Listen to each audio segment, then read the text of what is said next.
Hey, welcome to The Explainer. Today, we're going to pull back the curtain on a technology that's quietly changing how AI understands our world. It's called GraphRAG. You could say it's the next big step in connecting artificial intelligence to our own very specific data. Okay, let's dive right in.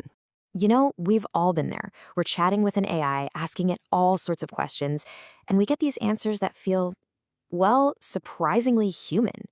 It's kind of like magic, right? Tapping into this brain that seems to know pretty much everything about the public world. But here's the thing.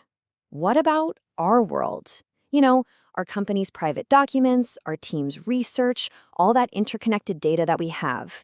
How do we get an AI to understand the unique knowledge that lives inside our own systems?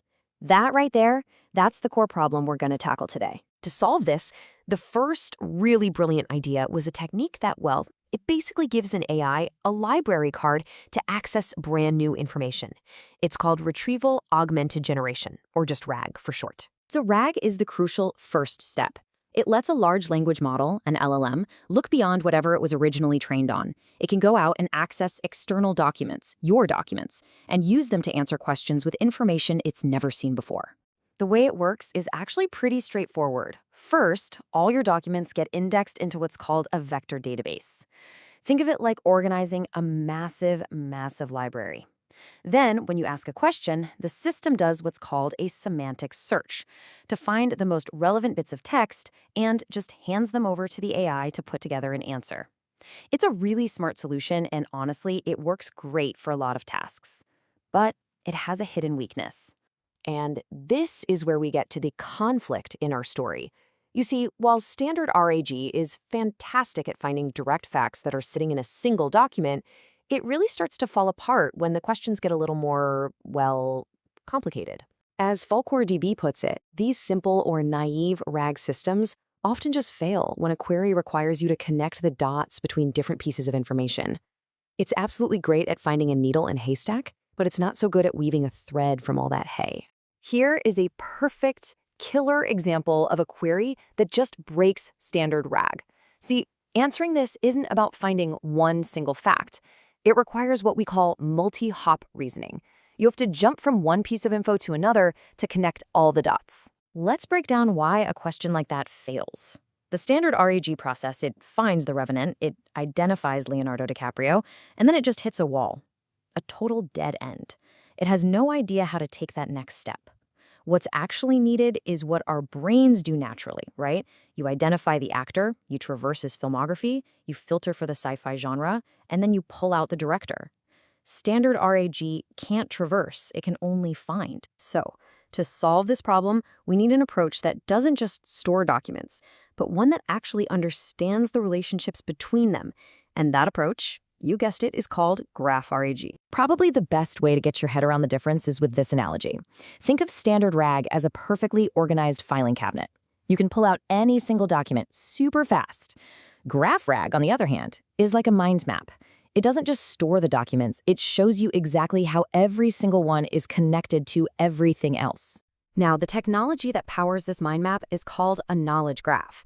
It's simply a way of structuring information not as a big list of documents, but as a network of concepts and all the relationships that link them together. So the first building block of a knowledge graph is something called a node. A node is just an entity. It could be a person, a place, a movie, a concept.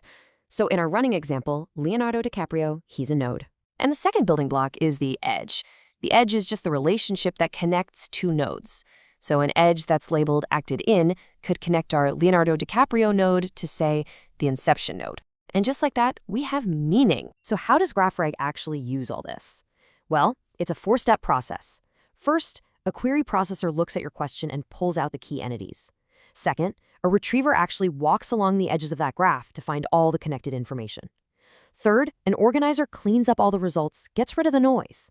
And then finally, the generator uses this rich, interconnected data to give you a way smarter answer.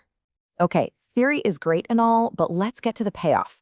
How does this thing actually perform in the real world? Let's try another tricky query. This one requires understanding a positive trait, strong female lead, but also a negative one, not primarily about love. You know, a standard text search really struggles with this kind of nuance.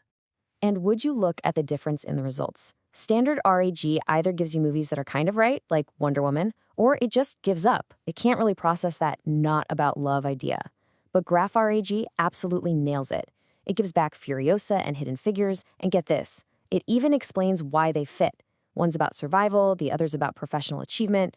I mean, that is a whole other level of understanding. So at the end of the day, GraphRAG wins because it gives you so much deeper context and accuracy. It crushes complex queries, and because its answers are grounded in this structured map of facts, it's way less likely to hallucinate or just make things up. You can actually trace the path it took to find the answer, which is huge. Now, this all sounds amazing, I know, but like with any powerful new technology, there's always a catch. This level of intelligence, well, it doesn't come for free. The number one challenge is cost.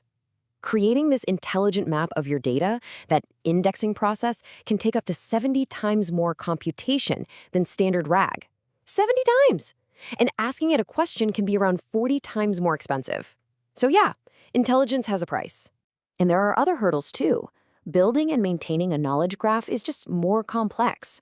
Trying to scale it when it gets massive can be really tough. And all those connections that make it so powerful, they can also introduce new privacy and security risks if you're not careful. But the future here is really bright. As this quote from Atos suggests, we expect these barriers to come down. As AI gets more efficient and computing power gets cheaper, the cost and complexity will drop, opening this amazing technology up for pretty much everyone. Which really brings us to the final thought. Standard RAG helps you find what's in your documents. GraphRAG helps you discover what's between them.